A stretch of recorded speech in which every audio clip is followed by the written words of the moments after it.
అందరికీ నమస్తే. నా పేరు రజితారెడ్డి. తెలంగాణలో శాంతి భద్రతలు ఎందుకు ఇంతగా క్షీణించినాయి?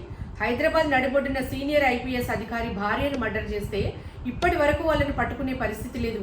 మరి సీనియర్ ఐపీఎస్ అధికారి భార్యను హత్య చేస్తే దిక్కు లేదు. మరి సామాన్య ప్రజలకు ఏమన్నా అయితే ఎవరండి దిక్కు? మరి ఈ ఘటన ప్రజల్లో తీవ్ర ఆందోళన రేకెత్తించింది. హైదరాబాద్ నడిబొడ్డున ఐపీఎస్ అధికారి కుటుంబానికి భద్రత లేకపోతే మరి సామాన్య ప్రజల పరిస్థితి ఏంది? రాష్ట్రంలో శాంతి భద్రతలు ఎందుకు ఇంతగా క్షీణించినాయి? మరి దీని మీద ప్రభుత్వం సమాధానం చెప్పాలి.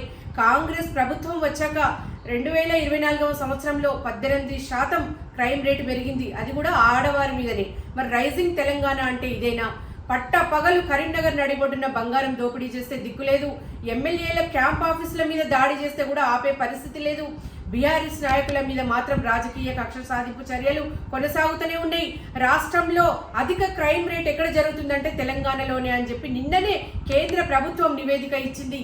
మరి రోడ్ల మీదనే కత్తులతోని అటాక్ చేస్తూ, అరాచకాలు చేస్తూ, మర్డర్లు చేస్తూ మరి తెలంగాణ రాష్ట్రంలో విచ్చలవిడిగా ఇవాళ శాంతి భద్రతలకు విఘాతం కలుగుతుంటే పోలీసు యంత్రాంగమే కావచ్చు, ప్రభుత్వమే కావచ్చు, ఏం చేస్తున్నారు అనేది నేను అడుగుతా ఉన్నా. ఇవాళ విద్యార్థులు గంజాయి మత్తులో తేలిపోతున్నారు.